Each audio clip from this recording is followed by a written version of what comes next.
Peeves, how to play. The object of the game is to be the first to score 5 points. Shuffle the Pet Peeve deck and place it face down on the table.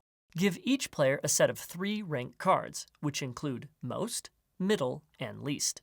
The oldest player goes first, then play proceeds clockwise. On your turn, draw 3 Pet Peeve cards and place them in a face-up line in front of you. Now, arrange your rank cards face down underneath each, ranking the cards from least annoying to most annoying. You may not discuss or indicate how you are ranking the cards. You must rank honestly. Once your cards are locked in, every other player tries to match your ranking by placing their rank cards face down in the same order as you. To avoid confusion, all cards should be placed in the same left to right direction as you.